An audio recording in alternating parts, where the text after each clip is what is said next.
بسم اللہ الرحمن الرحیم۔ الصلاۃ والسلام علیک یا سیدی یا رسول اللہ وعلی آلک و صحابک یا سیدی یا حبیب اللہ۔ السلام علیکم سامعین، آج کا ہمارا جو موضوع ہے یہ قرآن اور تعلیمات قرآن کے بارے میں ہے۔ چنانچہ حضرت سہل بن معاذ رضی اللہ تعالیٰ عنہ اپنے والد سے روایت کرتے ہیں کہ رسول اللہ صلی اللہ علیہ وسلم نے ارشاد فرمایا کہ جس نے قرآن پاک پڑھا، اس پر عمل بھی کیا، اس کے ماں باپ کو قیامت کے دن ایسا تاج پہنایا جائے گا جس کی روشنی اس دنیا میں لوگوں کے گھروں میں چمکنے والے سورج کی روشنی سے زیادہ حسین ہوگی۔ تو اس کے بارے میں تمہارا کیا خیال ہے جس نے خود اس پر عمل کیا؟ اللہ عز و جل نے اپنی کتاب کی آیات مبارکہ کا وصف بیان کرتے ہوئے ارشاد فرمایا کہ اس میں باطل کہیں سے نہیں آ سکتا، نہ سامنے سے اور نہ پیچھے سے۔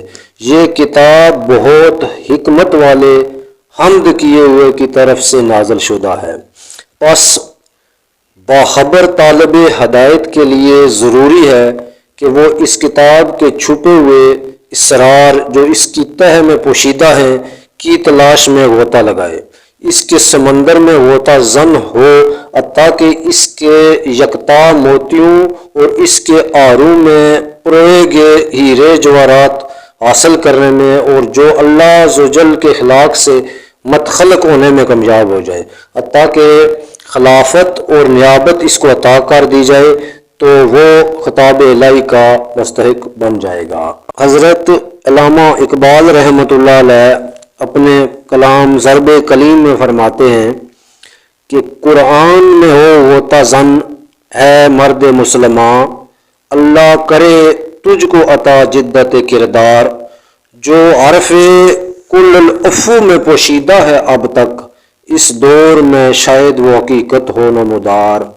مزید حضرت علامہ اقبال رحمۃ اللہ علیہ اپنی کتاب روز بے خودی میں اپنے فارسی کلام میں فرماتے ہیں کہ تو حمیدانی کے عین تو چست، تو حمیدانی کے عین تو چست، زیر گردوں سر تمکین تو چست، کتاب زندہ قرآن حکیم۔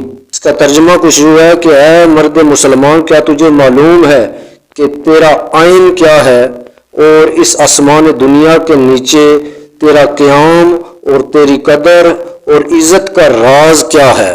ہاں، تیرا دستور وہ زندہ کتاب ہے جو قرآن حکیم کے نام سے معروف ہے۔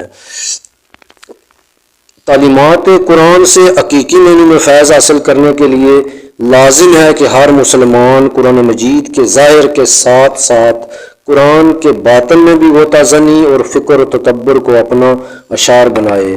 دعا گو ہوں کہ اللہ تعالیٰ ہر مسلمان کو قرآن پڑھ کر اس پر عمل کرنے کی توفیق عطا فرمائے، آمین۔